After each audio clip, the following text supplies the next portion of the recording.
ಜಗಕ್ಕೆಲ್ಲ ಸಾರಿನ ಹೇಳು ನೀನೆ ನನ್ನ ಪ್ರಾಣ. ಹಾಯ್ ಗಾಯ್ಸ್, ಹೇಗಿದ್ದೀರಾ? ಹೋಪ್ ಎಲ್ಲರೂ ಚೆನ್ನಾಗಿದ್ದೀರಾ ಅಂತ ಭಾವಿಸ್ತಾ welcome back to Ganavi Vivek vlogs. So ತುಂಬ ಜನ ರಿಕ್ವೆಸ್ಟ್ ಮಾಡ್ತಾ ಇದ್ದಿದ್ದು ಒಂದೇ vlog, portfolio shoot vlog. The wait is over ಅಂತಲೇ ಹೇಳ್ಬೋದು. ಸೊ ಈ ವ್ಲಾಗ್ ಹಾಕೋಕ್ಕೆ ಯಾಕೆ ಡಿಲೇ ಆಗಿದೆ ಅಂತ ಅಂದರೆ, ನನ್ನ ಹಳೆ ಫೋನಲ್ಲೇ ಆ್ಯಕ್ಚುಲಿ ವ್ಲಾಗ್ ಎಡಿಟ್ ಮಾಡಿ ವಿಡಿಯೋ ಎಲ್ಲ ರೆಡಿ ಆಗಿತ್ತು, ವಾಯ್ಸ್ ಓವರ್ ಎಲ್ಲ ಕೊಟ್ಟು. ಬಟ್ ಏನಾಯಿತು ಅಂದರೆ ಆ ಮೊಬೈಲು ನೀರಲ್ಲಿ ಬಿದ್ದೋಯಿತು. ಸೊ ಫುಲ್ಲು ಆ ಫೋನೇ ಇಲ್ಲ ಈಗ. ಬಟ್ ನಾನು ಜಿಮೇಲಲ್ಲಿ ನಂಬರ್ಸ್ ಆಗಲಿ, ಫೋಟೋಸ್ ಆಗಲಿ, ವೀಡಿಯೋಸ್ ಆಗಲಿ ಎಲ್ಲ ಸ್ಟೋರ್ ಆಗಿರುತ್ತೆ. ಸೊ ನಾನು ಬೇರೆ ಫೋನ್ ಯೂಸ್ ಮಾಡ್ತಾಯಿದ್ದೆ ಮೊದಲು, T1 ಆ ಮೊಬೈಲ್ಗೆ ಕನ್ವರ್ಟ್ ಮಾಡಿ ನನ್ನ ಜಿಮೇಲೆಲ್ಲ ಇತ್ತು ಆ ಮೊಬೈಲಲ್ಲಿ. ಸೊ ಫೈನಲಿ ಸೇಫ್ಲಿ ನನ್ನ ವೀಡಿಯೋಸ್ ಆಗಲಿ ಎಲ್ಲ ಸಿಕ್ತು, ಫೋಟೋಸ್, ನಂಬರ್ಸ್ ಆಗಲಿ ಎಲ್ಲ ಸಿಕ್ತು. So yes, here is the vlog, portfolio shoot vlog. ಈ ಪೋರ್ಟ್ಫೋಲಿಯೋ ಶೂಟ್ ನಡೀತಾ ಇರೋದು ಬ್ಯಾಂಗ್ಳೂರ್ ಸ್ಟೋರೀಸ್ ಅನಿಸುತ್ತೆ, ಕೆಂಗೇರಿಯಲ್ಲಿ. ಸೊ ಟ್ರೆಂಡಿಂಗಲ್ಲಿ ನಡೀತಾ ಇರೋ ಅಂಥದ್ದು, ಲೈಕ್ ಪ್ರೀ ವೆಡ್ಡಿಂಗ್ ಆಗಲಿ, ಸೀಮಂತ ಫೋಟೋಶೂಟ್ಸ್, ಬೇಬಿ ಶವರ್ ಫೋಟೋಶೂಟ್ಸು ಎಲ್ಲ ನಡೆಯುತ್ತೆ ಇಲ್ಲಿ. ಸೊ ಇನ್ನೊಂದು ಟ್ರೆಂಡಿಂಗಲ್ಲಿದೆ, ಕನಕಪುರ ಹತ್ರ ಇರೋವಂಥ ಬ್ಯಾಂಗ್ಳೂರ್ ಫಿಲಮ್ ಸಿಟಿ. ನಾನು ರೀಸೆಂಟಾಗಿ ನೀವೆಲ್ಲ ನೋಡಿರ್ತೀರ ನನ್ನ ಇನ್ಸ್ಟಾಗ್ರಾಮಲ್ಲಿ. ಸೊ ಪ್ರೀ ವೆಡ್ಡಿಂಗ್ ಶೂಟ್ಸ್ ಮಾಡಿಸ್ತಾ ಇದ್ದಿದ್ದು, ತುಂಬ ಚೆನ್ನಾಗಿದೆ ಪ್ಲೇಸ್. ಯಾರಿಗಾದ್ರೂ ಬೇಕಂದರೆ ಕಾಂಟ್ಯಾಕ್ಟ್ ಮಾಡ್ಬೋದು ಅಲ್ಲಿ. ಸೊ ನಾವು ಬ್ಲೂ ಡ್ರೆಸ್ ಹಾಕ್ಕೊಂಡಿದ್ದೀವಲ್ಲ, ಸೊ ನಮಗೆ ಪೋರ್ಟ್ಫೋಲಿಯೋ ಶೂಟ್ ಇದ್ದಿದ್ದು. ವೈಟ್ ಕಲರ್ ಹಾಕ್ಕೊಂಡ್ರ ಶರ್ಟ್ಸ್, ಅವ್ರು ಬಂದು ಸೀನಿಯರ್ ಅವ್ರಿಗೆ ಇಂಟರ್ನ್ಶಿಪ್ ಇದ್ದಿದ್ದು, ನಮ್ಮನ್ನ ಟೇಕ್ ಕೇರ್ ಮಾಡೋ ಅಂಥದ್ದು ಅವರು. ಸೊ ನೀವು ನೋಡ್ಬೋದು ಇಲ್ಲಿ ನಮ್ಮ ಗ್ಯಾಂಗ್ ಅಂತ ಹೇಳ್ಬೋದು. I will miss them like anything ಅಂತಲೇ ಹೇಳ್ಬೋದು. ಯಾಕಂದರೆ ಅಷ್ಟು ಕ್ಲೋಸ್ ಆಗಿಬಿಟ್ಟಿದ್ವಿ ನಾವು, ಫ್ರೆಂಡ್ಸ್ ಥರನೇ ಇರಲಿಲ್ಲ. Like sisters from another mother ಥರ ಆಗ್ಬಿಟ್ಟಿದ್ವಿ. ಇವಾಗೂ ಒಬ್ರಿಗೊಬ್ರು ಶೇರ್ ಮಾಡೋದು, ಕಾಲ್ ಮಾಡೋದು, ಏನಾದರೂ ಕಷ್ಟ ಇದ್ದರೆ ಅಥವಾ ಏನಾದರೂ ಒಂದು ಹೆಚ್ಚು ಕಮ್ಮಿ ಆದ್ರೂ ಅವ್ರು ನನಗೆ ಕಾಲ್ ಮಾಡ್ತಾರೆ ಅಥವಾ ಮೆಸೇಜ್ ಮಾಡ್ತಾರೆ. ಇವಾಗೂ ಅವರು ಲೈಕ್ ಸಮ್ ಪೀಪಲ್ಸ್ ಏನಂತಾರೆ, ಲೈಕ್ ಏನಾನ ಬೇರೆ ಬ್ಯಾಚ್ ಅವರು ಅಥವಾ ಕಾಲೇಜಸಲ್ಲಿ ಅಥವಾ ಸ್ಕೂಲ್ಸಲ್ಲಿ ಮರ್ತೋಗ್ಬಿಡ್ತಾರೆ ಬೇರೆ ಇದಕ್ಕೆ ಹೋದರೆ ಫ್ರೆಂಡ್ಸ್ನ. ಬಟ್ ನಾವು ಹಂಗಲ್ಲ, ಒಬ್ರಿಗೊಬ್ರು ಮಿಂಗಲ್ ಆಗೋದು ಅಥವಾ ಶೇರ್ ಮಾಡ್ಕೊಳ್ಳೋದು, ಏನೇ ಒಂದಿರು ಅಥವಾ ಎಲ್ಲನ ಆಚೆ ಹೋಗೋದು, ಮೀಟಪ್ ಆಗೋದು, ಈ ಥರ ಎಲ್ಲ ನಡೀತಾ ಇರುತ್ತೆ. ಸೊ ನೀವು ನೋಡ್ಬೋದು, ಇವು ವೈಟಲ್ಲಿ ಹಾಕೊಂಡಿದ್ರು ಅವರು ಇಂಟರ್ನ್ಶಿಪ್ ಅವರು. ಇವ್ರು ತನುಜಾ ಅಂತ ಹೇಳಿ, ಅಲ್ಲಿ ಸೆಂಟ್ರಲ್ ಕೂತಿರೋಳು ಚೇತು ಅಂತ ಹೇಳಿ, ಇನ್ನೊಬ್ರು ಅಂಜು ಅಕ್ಕ ಅಂತ ಹೇಳಿ, ಇವ್ರು 3 ಜನ ಇಂಟರ್ನ್ಶಿಪ್ಪಲ್ಲಿ ಇದ್ದಿದ್ದು. ನಾವು ಬ್ಲೂ ಕಲರ್ ಹಾಕೊಂಡಿರೋದು ಆವಾಗ ನಡೀತಾ ಇರೋದು ಪೋರ್ಟ್ಫೋಲಿಯೋ ಶೂಟ್, ಬ್ಯಾಚ್ 15 ನಮ್ಮದು. ಸೊ ತುಂಬ ಖುಷಿ ಆಯಿತು ನಮಗಂತೂ. ಒಂಥರ ಏನೋ ಒಂಥರ ಆನಂದ ನಮಗೆ ಪೋರ್ಟ್ಫೋಲಿಯೋ ಶೂಟ್ ಅಂತ ಅಂದ್ರೇ. ಯಾಕಂದರೆ ನಮಗೆಲ್ಲ ಅದೇನು ಎತ್ತ ಅಂತಲೇ ಗೊತ್ತಿರಲಿಲ್ಲ.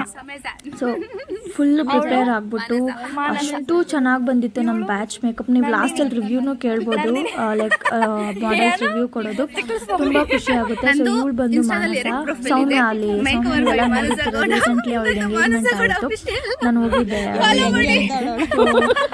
ಒಂಥರ ಮಿಸ್ ಮಾಡ್ಕೋತೀನಿ ಇವ್ರನ್ನೆಲ್ಲ ನಾನು. ಆಮೇಲೆ ತುಂಬ ಜನ ಬಂದಿದ್ರು, ಮಾಡೆಲ್ಸ್ ಯಾರು ಬಂದಿದ್ರು ಅಂದರೆ ಸೌಮ್ಯ, ಗೌಡ್ರು ಹುಡುಗಿ, ಆಮೇಲೆ ಕಾಟನ್ ಕ್ಯಾಂಡಿ, ಆಮೇಲೆ ಇನ್ನೂ ಸ್ವಲ್ಪ ಜನ ಬಂದಿದ್ರು, ಬಟ್ ಹೆಸರು ಗೊತ್ತಿಲ್ಲ, ಮೇಘನ ಸಮಥಿಂಗ್ ಅವ್ರ ಹೆಸರೆಲ್ಲ ಇದೆ. ಲಾಸ್ಟ್ ನೀವು ಹೋಗ್ತಾ ಗೊತ್ತಾಗುತ್ತೆ ನಿಮಗೆ. ಅಲ್ಲಿ ಹಿಂದಿನ ದಿನ ಒಬ್ರು ಬರ್ಡೇ ಇತ್ತು, ಒಬ್ರು ಮಾಡೆಲ್ದು, ಕಾಟನ್ ಕ್ಯಾಂಡಿ ಅನ್ಸುತ್ತೆ ಇವ್ರ ಹೆಸರು, ಕಾಟನ್ ಸಮಥಿಂಗ್ ಇದೆ ಅವ್ರ ಹೆಸರು, ನನಗೆ ಗೊತ್ತಿಲ್ಲ ಅಷ್ಟು. ಬಟ್ ಅವ್ರ ಬರ್ಡೇ ಇತ್ತು ಹಿಂದಿನ ದಿನ. ಅಲ್ಲಿ ಬಿಲೇಟೆಡ್ ಬರ್ಡೇ ಸೆಲೆಬ್ರೇಟ್ ಮಾಡಿದ್ರು ಮಾಡೆಲ್ಸ್ ಎಲ್ಲರೂ ಸೇರಿಕೊಂಡು. ಮತ್ತು ನಮ್ಮನ್ನು ಅವರ ಒಂದು ಗ್ಯಾಂಗ್ಗೆ ಸೇರಿಕೊಂಡು ನಾವು ಕೂಡ ಸೆಲೆಬ್ರೇಟ್ ಮಾಡಿದ್ರಿ. ತುಂಬ ಖುಷಿ ಆಯಿತು. ಬಟ್ ಅಷ್ಟೇ ಮಾಡೆಲ್ಸ್, ಕೆಲವು ನಾವೇನು ಅಂದ್ಕೊಂಡ್ಬಿಟ್ಟಿರ್ತೀವಿ, ಮಾಡೆಲ್ಸ್ಗಳ ತುಂಬ ಆ್ಯಕ್ಟಿಟ್ಯೂಡ್ ಇರುತ್ತೆ ಆ ಥರ ಎಲ್ಲ ಅಂದ್ಕೊಂಡ್ಬಿಟ್ಟಿರ್ತೀವಿ. ಬಟ್ ಎಷ್ಟು ನೀಟಾಗಿ ಮಾತಾಡ್ಸಿದ್ರು ಅಂದರೆ ಎಲ್ಲರೂ ತುಂಬ ಖುಷಿ ಆಯಿತು ನನಗಂತೂ. ಆಮೇಲೆ ನನಗೆ ಮಾಡೆಲಾಗಿ ಬಂದಿದ್ದು ಗೌಡ್ರು ಹುಡುಗಿ, ಅವರಂತೂ ಸಿಕ್ಕಾಪಟ್ಟೆ ಫ್ರೆಂಡ್ಲಿ ನೇಚರ್ ಅಂತಲೇ ಹೇಳ್ಬೋದು. ಲೈಕ್ ಸೌಮ್ಯಲಿ ಅಲ್ಲಿ ಡ್ಯಾನ್ಸ್ ಮಾಡ್ತಿದ್ದಾರಲ್ಲ ಅವರು ಅಷ್ಟೇ, ಕ್ವೀನ್ ಅನಿಸುತ್ತೆ ಅವ್ರದ್ದು ಇನ್ಸ್ಟಾಗ್ರಾಮ್ ಪೇಜ್ ನೀವು ನೋಡ್ಬೋದು. ಸೊ ತುಂಬ ಖುಷಿ ಆಗುತ್ತೆ ನಾನು ಅವ್ರನ್ನೆಲ್ಲ ಮಾತಾಡಿಸಿದಾಗ. ತುಂಬ ಚೆನ್ನಾಗಿ ಫೋಟೋಸ್ ಆಗಲಿ ವೀಡಿಯೋಸ್ಗಾಗಲಿ ರೆಸ್ಪಾನ್ಸ್ ಮಾಡಿದ್ರು. ಇವಾಗೂ ಕೂಡ ನನ್ನ ಜೊತೆ ಟಚ್ಚಲ್ಲೇ ಇದ್ದಾರೆ ಅವರೆಲ್ಲರೂ.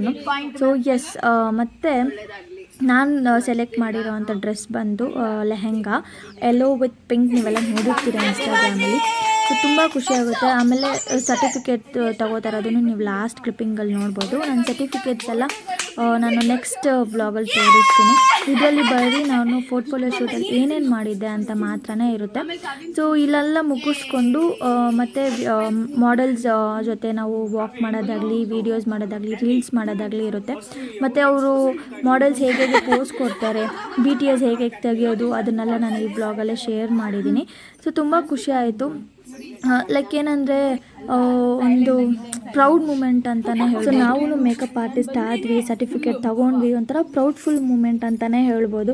ತುಂಬ ಖುಷಿ ಆಯಿತು ನನಗಂತೂ. ಲೈಕ್ ನಾನು ಹೋಗಿ ಬ್ರೈಡ್ಸ್ಗೆ ಮಾಡ್ತೀನಿ, ಇನ್ಮೇಲೆ ಮೇಕಪ್ ಮಾಡ್ತೀನಿ, ಅದೆಲ್ಲ ಒಂಥರ ಆ ಮೂಮೆಂಟ್ಸ್ನೆಲ್ಲ ರೀಕಾಲ್ ಮಾಡ್ಕೋತಿದ್ರೆ ಇದನ್ನು ನಾನೇನಾ ಅಂತ ಅನಿಸುತ್ತೆ. ಯಾಕಂದರೆ ತುಂಬ ಜನ ನನ್ನ ಕೀಳಾಗಿ ನೋಡ್ತಾಯಿದ್ರು, ತುಂಬ ಜನ ನನ್ನ ಹೀಯಾಳಿಸ್ತಿದ್ರು. ಇದು ಅವ್ಳು ಮಾಡ್ಬಿಡ್ತಾಳ, ಹಂಗೆ ಹಿಂಗೇನೆ ಲಾಸ್ಟ್ ಬ್ಲಾಗಲ್ಲಿ ನೋಡಿರ್ತೀರ ನಾನು ಹೇಳಿದ್ದೆ. But I have did it ಅಂತಲೇ ಹೇಳ್ಬೋದು. ಲೈಕ್ ಅವ್ರು ಆಗಲ್ಲ ಅಂತ ಅಂದರೂ ನಾನು ಮಾಡಿ ಈ ಸ್ಥಾನಕ್ಕೆ ಬರೋಕ್ಕೆ, ಲೈಕ್ ನಾನು ಮೇಕಪ್ ಆರ್ಟಿಸ್ಟ್ ಆಗಬೇಕು, ಮೇಕಪ್ ಆರ್ಟಿಸ್ಟ್ ಆಗಿದ್ದೀನಿ ಅಂತ ಪ್ರೂವ್ ಮಾಡ್ಕೊಳ್ಳೋಕ್ಕೆ, ಈ ಒಂದು ಸ್ಥಾನಕ್ಕೆ ಬರೋಕ್ಕೆ ತುಂಬಾ ಕಷ್ಟಪಟ್ಟಿದ್ದೀನಿ ನಾನಂತೂ. 2 ಮಂತ್ಸು ಎಷ್ಟು ಕಷ್ಟಪಟ್ಟಿದ್ದೀನಿ ಅಂದರೆ ಒಬ್ಬೊಬ್ಬಳೇ ಟ್ರಾವೆಲ್ ಮಾಡೋದು, ಎಷ್ಟೊತ್ತಂದರೆ ಅಷ್ಟೊತ್ತಲ್ಲಿ ಟ್ರಾವೆಲ್ ಮಾಡೋದು, ಮಕ್ಕಳಿಂದ ದೂರ ಇದ್ದೀನಿ, ಊಟ ತಿಂಡಿ ಬಿಟ್ಟಿದ್ದೀನಿ, ವಿವೇಕ್ ಜೊತೆ ಅಷ್ಟೊಂದು ಮಿಂಗಲ್ ಆಗ್ತಾ ಇರಲಿಲ್ಲ, ಅತ್ತೆ ಮಾವ ಜೊತೆ ಮಾತಾಡ್ತಾ ಇರಲಿಲ್ಲ, ಮನೇಲಿ ಇರ್ತಾ ಇರಲಿಲ್ಲ. ಸೊ ಅಷ್ಟು ಕಷ್ಟಪಟ್ಟಿದ್ದೀನಿ ನಾನಂತೂ. ಮಕ್ಕಳನ್ನ 2 ಮಂತ್ಸ್ ನಾನು ಅಮ್ಮ ಮನೇಲಿ ಬಿಟ್ಟಿದ್ದೆ. ಯಾವಾಗಂದರೆ ನಾನು ಫ್ರೀ ಇದ್ದಾಗ ಆವಾಗ ಹೋಗಿ ನೋಡ್ಕೊಂಡು ಬರ್ತಿದ್ದೆ. ತುಂಬ ಕಷ್ಟ ಆಗ್ತಾಯಿತ್ತು. ಕಾಲಲ್ಲಿ ಕೂಡ ನಾನು ಮಾತಾಡೋಕ್ಕಾಗ್ತಾ ಇರಲಿಲ್ಲ ನನ್ನ ಮಕ್ಕಳ ಹತ್ರ, ಅಷ್ಟು ಕಷ್ಟಪಟ್ಬಿಟ್ಟಿದ್ದೀನಿ. ಯಾಕಂದರೆ ರೆಕಾರ್ಡ್ಸ್ ಬುಕ್ ಕೊಡೋರು, ಬರೆಯೋಕ್ಕೆ ಕೊಡೋರು, ಅದೆಲ್ಲ ಮಾಡಬೇಕಾಗಿತ್ತು ನಾನು. ಸೊ ಟೈಮೇ ಸಿಗ್ತಾ ಇರಲಿಲ್ಲ ನನ್ನ ಮಕ್ಕಳ ಜೊತೆ ಮಾತಾಡೋಕ್ಕಾಗಲಿ, ವಿವೇಕ್ ಜೊತೆ ಟೈಮ್ ಸ್ಪೆಂಡ್ ಮಾಡೋಕ್ಕಾಗಲಿ, ಆಚೆ ಹೋಗೋದಾಗಲಿ. ಅಷ್ಟು ಕಷ್ಟ ಆಗ್ಬಿಟ್ಟಿತ್ತು ನನಗೆ. 2 ಮಂತ್ಸ್ ಅಷ್ಟು ಸ್ಟ್ರಗಲ್ ಮಾಡಿ ಈ ಒಂದು ಮಟ್ಟಕ್ಕೆ ಬಂದಿದ್ದೀನಿ ಅಂತ ಅಂದರೆ. ಸೊ ತುಂಬಾ ಸ್ಟ್ರಗಲ್ ಮಾಡಿ ಈ ಒಂದು ಮಟ್ಟಕ್ಕೆ ಬಂದಿದ್ದೀನಿ.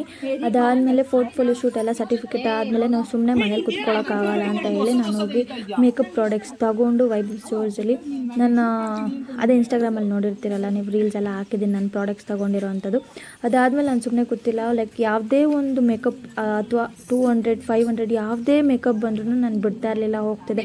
200 ಬಂದರೂ ನನ್ನ ಮಕ್ಳಿಗಾಗೋದು, 500 ಬಂದರೂ ನನ್ನ ಮಕ್ಳಿಗಾಗೋದು, ಅಥವಾ ನಮ್ಮ ಹಸ್ಬೆಂಡ್ಗಾಗೋದು, ನನಗಾಗೋದು, ನನಗೆ ಒಂದು ಎಮರ್ಜೆನ್ಸಿ ಇದ್ರೂ ಆಗೋದಲ್ವ. ಸೊ ನಾನು ಮನೇಲಿ ಕುತ್ಕೋತಾ ಇರಲಿಲ್ಲ, ನಾನು ಯಾವುದೇ ಒಂದು ಮೇಕಪ್ ಬಂದ್ರೂ ಹೋಗ್ತಿದ್ದೆ, ಸುಮ್ಮನೆ ಅಂತೂ ಬಿಡ್ತಾ ಇರಲಿಲ್ಲ.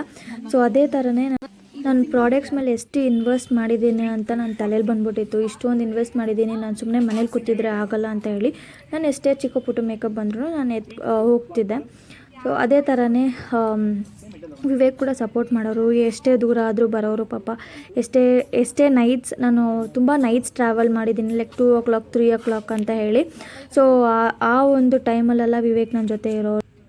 ಇಲ್ಲಿ ಮಾಡೆಲ್ಸ್ ಏನು ಮಾಡ್ತಿದ್ದಾರೆ ಅಂದರೆ, ಲೈಕ್ ರೀಲ್ಸ್ ಎಲ್ಲ ನಾನು ಹಾಕಿದ್ದೀನಿ ಇನ್ಸ್ಟಾಗ್ರಾಮ್. ಯಾರನ್ನ ಚೆಕ್ ಮಾಡಿಲ್ಲ ಅಂದರೆ ಹೋಗಿ ಗಾನವಿ ವಿವೇಕ್ ಅಂತ ಇನ್ಸ್ಟಾಗ್ರಾಮ್ ಪ್ರೊಫೈಲ್ ಇದೆ, ಅಲ್ಲಿ ಹೋಗಿ ಚೆಕ್ ಮಾಡ್ಬೋದು. ಇಲ್ಲಿ BTS ನಾನು ತೊಗೊಳ್ತಾ ಇರೋದು. ಇಲ್ಲಿ ಮಾಡೆಲ್ಸ್ ಎಲ್ಲ ವೆಯ್ಟ್ ಮಾಡ್ತಾರೆ ರೀಲ್ಸ್ ಮಾಡೋಕ್ಕೆ. BTS ತೊಗೊಂಡ್ರೆ ಸ್ವಲ್ಪ ಹೆಲ್ಪ್ಫುಲ್ ಆಗುತ್ತೆ ನಮಗೂ, ಲೈಕ್ ಇನ್ಸ್ಟಾಗ್ರಾಮ್ ಸ್ಟೋರಿಲಿ ಹಾಕೋದು ಎಲ್ಲ.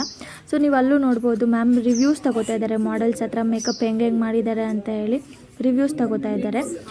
ನನ್ನ ಮಾಡೆಲ್ಸ್ನೂ ರಿವ್ಯೂ ಕೊಡ್ತಾರೆ, ನೀನು ನೋಡ್ಬೋದು ಲಾಸ್ಟಲ್ಲಿ. ಅವ್ರ ಫೋಟೋ ಕ್ಲಿಕ್ ಮಾಡ್ತಾನೆ ಇರ್ತಾರೆ, ಬಟ್ ಇವರು ಪೋಸಸ್ ಕೊಡ್ತಾನೆ ಇರಬೇಕು. ಪೋಸಸ್ ಅಂತೂ ತುಂಬ ಚೆನ್ನಾಗಿ ಬಂದಿತ್ತು. ಲೈಕ್ ಮೇಕಪ್ ಆಗಲಿ, ಅವರ ಕಾಸ್ಟ್ಯೂಮ್ಸ್ ಆಗಲಿ, ಅವ್ರ ಜ್ಯುವೆಲ್ಸ್ ಆಗಲಿ ತುಂಬ ಚೆನ್ನಾಗಿ ಬಂದಿತ್ತು ಅಂತಲೇ ಹೇಳ್ಬೋದು. ಅವ್ರು ಫುಲ್ ಖುಷಿ ಆಗೋದ್ರು ಅವತ್ತು. ಸೊ ತುಂಬ ಜನ ಅಂದ್ಕೊಬಿಟ್ಟಿರ್ತಾರೆ ಮಾಡೆಲ್ ಆಗೋದು ಈಸಿ, ಈ ಥರ ಪೋಸಸ್ ಕೊಡೋದು ಹಂಗೆ ಹಿಂಗೆ ಅಂತ ಹೇಳಿ. ಬಟ್ ನಾನು ಅಲ್ಲಿ ರಿಯಾಲಿಟಿ ನೋಡಿದಾಗ್ಲೇ ನನಗೂ ಗೊತ್ತಾಗಿದ್ದು ಇಷ್ಟು ಕಷ್ಟ ಇರುತ್ತೆ. ಮಾಡೆಲ್ಸೂ ಎಷ್ಟೆಷ್ಟು ಕಷ್ಟನ ಫೇಸ್ ಮಾಡ್ತಾರೆ. ಮೇಕಪ್ ಆರ್ಟಿಸ್ಟ್ ಹೇಗೆ ಫೇಸ್ ಮಾಡ್ತಾರೋ ಅದೇ ರೀತಿಯೇ ಮಾಡೆಲ್ಸ್ಗೂ ಸೇಮ್ ಸಿಚುವೇಶನ್ಸ್ ಇರುತ್ತೆ. ಯಾಕಂದರೆ ಅವ್ರು ಇದೇ ಫುಡ್ಸ್ ತಿನ್ನಬೇಕು, ಇದೇ ರೀತಿ ಡಯಟ್ ಮಾಡಬೇಕು. ಮತ್ತು ಮಾಡೆಲ್ಸ್ ಆಗೋದು ಅಷ್ಟು ಈಸಿ ಅಂತೂ ಅಲ್ಲ ನನ್ನ ಪ್ರಕಾರ. ಸೊ ನಾನಲ್ಲಿ ನೋಡಿರೋ ಪ್ರಕಾರ ಮಾಡೆಲ್ಸು ತುಂಬಾ ಕಷ್ಟಪಡ್ತಾ ಇರ್ತಾರೆ. ಲೈಕ್ ಅವರು ಒಂದೊಂದು ಫೋಟೋ ಪೋಸಸ್ ಆಗಲಿ, ಕ್ಯಾಮ್ರಾಮನ್ ಅವ್ರು ಹೇಗೆ ಹೇಳ್ತಾರೋ ಅದೇ ರೀತಿ ಪೋಸಸ್ ಕೊಡಬೇಕು. ಮತ್ತು ಅವ್ರು ಪಟ್ ಅಂತ ಕ್ಲಿಕ್ ಮಾಡ್ತಾ ಇರ್ತಾರೋ ಇವ್ರು ಪೋಸಸ್ ಕೊಡ್ತಾನೆ ಇರಬೇಕು.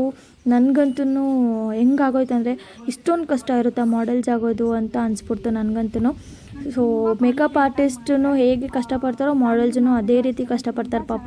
ಅವರು ಹಗಲು ರಾತ್ರಿ ಹಿಂದಿನ ದಿನವೂ ಅವ್ರಿಗೆ ಶೂಟ್ ಇತ್ತಂತೆ, ಆಮೇಲೆ ಅದಾದಮೇಲೂ ಶೂಟ್ ಇತ್ತಂತೆ. ಎಷ್ಟು ಕಷ್ಟಪಡ್ತಾರಲ್ವ ಒಬ್ಬೊಬ್ರು ಮಾಡೆಲ್ಸ್ ಆಗಲಿ, ಎಷ್ಟು ಮೇಕಪ್ ಆರ್ಟಿಸ್ಟ್ ಆಗಲಿ ಎಷ್ಟು ಕಷ್ಟಪಡ್ತಾರೆ. ನಾನು ಅಷ್ಟೇ ಮೇಕಪ್ ಆರ್ಟಿಸ್ಟ್ ಆದಮೇಲೆ ಲೈಕ್ ಶಿವಮೊಗ್ಗ, ಹಾಸನ, ಅರಸೀಕೆರೆ ಆ ಕಡೆ ಟ್ರಾವೆಲ್ ಮಾಡಿದಾಗ 1 ವೀಕು ನನ್ನ ಬಾಡೀಲಿ ಏನೂ ಇಲ್ಲ ಆ ಥರ ಆಗ್ಬಿಡ್ತು ನನಗೆ. ಅಷ್ಟು ಕಷ್ಟಪಟ್ಟಿದ್ದೀನಿ. 2 o'clock 3 o'clock ಎದ್ದೇಳೋದು, ಯಾವಾಗಂದರೆ ಆವಾಗ ಮೇಕಪ್ ಮಾಡೋದು, ಈ ಥರ ಎಲ್ಲ ಸಿಚುವೇಶನ್ಸ್ ಇರುತ್ತೆ. So it's not a easy thing makeup artist ಆಗೋದು. ನನ್ನ ಕಿವಿಗೆ ಏನು ಬಿದ್ದಿದೆ ಅಂದರೆ ಇವಳು ಲೋಕಲ್ ಪ್ರಾಡಕ್ಟ್ಸ್ ಹಾಕ್ತಾಳೆ, ನನ್ನ ಮುಖ ಹಾಳಾಗ್ಬಿಡುತ್ತೆ ಹಂಗೆ ಹಿಂಗೆ ಅಂತ ಹೇಳಿ ಅದೊಂಥರ ಬೇಜಾರಾಗ್ಬಿಡುತ್ತೆ ಗುರು. ನಾನು ಇನ್ವೆಸ್ಟ್ ಮಾಡಿದ್ದೀನಿ 1,50,000. That's not a easy thing. ಅಷ್ಟೊಂದು ಇನ್ವೆಸ್ಟ್ ಮಾಡ್ಬಿಟ್ಟು ಯಾರಾದರೂ ಲೋಕಲ್ ಪ್ರಾಡಕ್ಟ್ಸ್ ತಗೋತಾರ ಅಂತ ನನಗೆ ಬೇಜಾರಾಗೋಯಿತು. ಆಮೇಲೆ ಅವರು ನೋಡ್ತಾ ಇರ್ತಾರೆ ಇನ್ಸ್ಟಾಗ್ರಾಮಲ್ಲಿ ಮತ್ತು ವಾಟ್ಸಪ್ಪಲ್ಲಿ ಎಲ್ಲದರಲ್ಲೂ ಅವರೂ ಇದ್ದಾರೆ. ನಾನು ಪರ್ಟಿಕ್ಯುಲರ್ ಹೆಸರು ತಗೊಳ್ಳಲ್ಲ, ನೋಡ್ತಾ ಇರ್ತಾರೆ. ಬಟ್ ಯಾಕೆ ಈ ಥರ ಎಲ್ಲ ಮಾತಾಡ್ತಾರೆ ಚೀಪಾಗಿ ಅಂತ ಅನಿಸ್ಬಿಡುತ್ತೆ ನನಗಂತೂ. ಪರವಾಗಿಲ್ಲ, ಅವ್ರು ಏನೇ ಮಾತಾಡ್ಕೊಂಡ್ರೂ ಪರವಾಗಿಲ್ಲ. ನಾನೇನು ನನ್ನ ಮೇಕಪ್ ಏನು ಮಾಡ್ತೀನಿ, ನನ್ನ ಬ್ರೈಡ್ಸ್ ಏನು ಅಂತ ನನಗೆ ಚೆನ್ನಾಗಿ ಗೊತ್ತು. ಮತ್ತು ಮಾಡಿಸ್ಕೊಳ್ಳೋರು ನನಗೆ ರಿವ್ಯೂ ಕೊಡೋರು ಸುಮ್ಮನೆ ನಾನು ಕೇಳಿ ಅವ್ರ ಹತ್ರ ರಿವ್ಯೂ ತೊಗೊಳಲ್ಲ, ಅವರೇ ರಿವ್ಯೂ ಕಳಿಸ್ತಾರೆ. ತುಂಬ ಖುಷಿಯಾಗುತ್ತೆ ಆ ಥರ ಎಲ್ಲ ನಾನು ನೋಡಿದ್ರೆ. ಅಥವಾ ನನ್ನ ಗಾನ ಚೆನ್ನಾಗಿ ಮಾಡಿದ್ದಾಳೆ ಮೇಕಪ್ ಆ ಥರ ಎಲ್ಲ ಕೇಳಿಸ್ಕೊಂಡ್ರೆ ತುಂಬ ಖುಷಿಯಾಗುತ್ತೆ ನನಗೆ. ಫೈನ್, ಬೇರೆಯವ್ರು ಏನೇ ಮಾತಾಡ್ಕೊಂಡ್ರು ನಾನೇನು ತಲೆ ಕೆಡಿಸ್ಕೊಳ್ಳಲ್ಲ. ಬಟ್ ಪ್ರಾಡಕ್ಟ್ಸ್ ಇನ್ವೆಸ್ಟ್ ಮಾಡಿಬಿಟ್ಟು ಲೋಕಲ್ ಪ್ರಾಡಕ್ಟ್ಸ್ ತೊಗೊಬಿಟ್ಲು ನನ್ನ ಮುಖ ಹಾಳಾಗ್ಬಿಡುತ್ತೆ ಹಂಗೆ ಹಿಂಗೆ ಅಂದ್ರಲ್ಲ, ಅದು ಸ್ವಲ್ಪ ಹರ್ಟ್ ಆಯಿತು ನನಗೆ. ಪರವಾಗಿಲ್ಲ. ಸೊ ಇಲ್ಲಿ ನೀವು ನೋಡ್ಬೋದು ರಿವ್ಯೂಸ್ ತಗೋತಾ ಇದ್ದಾರೆ. ಲೈಕ್ ಮಾಡೆಲ್ಸ್ ಹತ್ರನೂ ರಿವ್ಯೂಸ್ ತಗೋತಾರೆ, ಅದ್ರ ಜೊತೆ ಮೇಕಪ್ ಮಾಡಿರ್ತೀವಲ್ಲ, ಸೊ ನಮ್ಮ ಹತ್ರನೂ ರಿವ್ಯೂಸ್ ತಗೋತಾರೆ. ಸೊ ನೀವು ಚೆಕ್ ಮಾಡ್ಬೋದು. ಸೊ ಹೇಗೆ ಅನ್ನಿಸ್ತೀರ? ನಾನು ಅಕಾಡೆಮಿಗೆ ಬಂದಿದ್ದು ಪ್ರತಿ ಸಲಿನೂ ಬರ್ತೀರಾ. ಸೊ ಇವತ್ತು ನನ್ನ ಸ್ಟೂಡೆಂಟ್ಸ್ ಮೇಕಪ್ ಹೇಗೆ ಅನ್ನಿಸ್ತೀವಿ? ಆ್ಯಕ್ಚುಲಿ ಈ ಬ್ಯಾಚ್ಗೆ ನಿಜವಾಗ್ಲೂ ತುಂಬ ಖುಷಿ ಪಡಬೇಕು, ಯಾಕಂದರೆ ಎಲ್ಲ ಸ್ಟೂಡೆಂಟ್ಸು ಕೂಡ ತುಂಬ ಚೆನ್ನಾಗಿ ಮಾಡಿದ್ದಾರೆ. ಆ್ಯಂಡ್ ಇವರು ಅಷ್ಟೇ ನಮ್ಮ ಮೇಕಪ್ ಆರ್ಟಿಸ್ಟ್ ಗಾನವರು ತುಂಬ ಚೆನ್ನಾಗಿ ಮಾಡಿದ್ದಾರೆ. ಎಸ್ಪೆಷಲಿ ಬೇಸ್ ಆಗಿರ್ಬೋದು, ಹೈ ಮೇಕಪ್ ಅವರು ತುಂಬ ಕಾನ್ಫಿಡೆಂಟಾಗಿ ಯಾವ ಸ್ಟೆಪ್ ಆದಮೇಲೆ ಯಾವ್ದು ಮಾಡಬೇಕು ಅಂತ ಕಾನ್ಫಿಡೆಂಟಾಗಿ ಮಾಡಿದ್ರೆ. ಆ್ಯಂಡ್ ಈವನ್ ಐಲ್ಯಾಶಸ್ ಪ್ರತಿಯೊಂದು ಅವರು ಸ್ಟಿಕ್ ಮಾಡಿದ್ದು, ಅದು ತುಂಬ ಇಂಪಾರ್ಟೆಂಟ್ ಆಗುತ್ತೆ ಒಂದು ಮೇಕಪ್ಪಲ್ಲಿ. ಸೊ ತುಂಬ ಚೆನ್ನಾಗಿ ಮಾಡಿದ್ದಾರೆ, ತುಂಬ ಕ್ವಿಕ್ಕಾಗಿ ಕೂಡ ಮಾಡಿದ್ದಾರೆ. ಫೈನಲಿ ನೀವೆಲ್ಲ ಕಾಯ್ತಾ ಇದ್ದಿದ್ದು ಒಂದೇ ಮೂಮೆಂಟ್ ಇದು. ಲೈಕ್ ಸರ್ಟಿಫಿಕೇಟ್ ಎಲ್ಲಿ, ಗಾನ ಸರ್ಟಿಫಿಕೇಟ್ ಎಲ್ಲಿ ಅಂತ ಕೇಳ್ತಾಯಿದ್ರಿ. ಇಲ್ಲಿದೆ ನೋಡಿ ನನ್ನ ಸರ್ಟಿಫಿಕೇಟ್. ಫೈನಲಿ ನಾನು ಮೇಕಪ್ ಆರ್ಟಿಸ್ಟ್ ಆಗಿಬಿಟ್ಟೆ. ಸೊ ನಿಮಗೇನಾದರೂ ಮೇಕಪ್ ಬೇಕಂದರೆ ನನ್ನ ಒಂದು ಪೇಜ್ಗೆ ನೀವು ಕಾಂಟ್ಯಾಕ್ಟ್ ಮಾಡ್ಬೋದು, ಗಾನವಿ ವಿವೇಕ್ ಇನ್ಸ್ಟಾಗ್ರಾಮ್ ಅಕೌಂಟ್ಗೆ. ಸೊ ನೋಡಿ ಗೈಸ್ ಇಲ್ಲಿದೆ. ಸೊ ತುಂಬ ಖುಷಿ ಆಗುತ್ತೆ. ಸೊ ಇವತ್ತಿನ ವ್ಲಾಗ್ ಇಷ್ಟೇ. ಈ ವ್ಲಾಗ್ ನಿಮ್ಗೆ ಇಷ್ಟ ಆಗಿದೆ ಪ್ಲೀಸ್ ಲೈಕ್, ಶೇರ್, ಕಮೆಂಟ್ ಮಾಡಿ. Take care.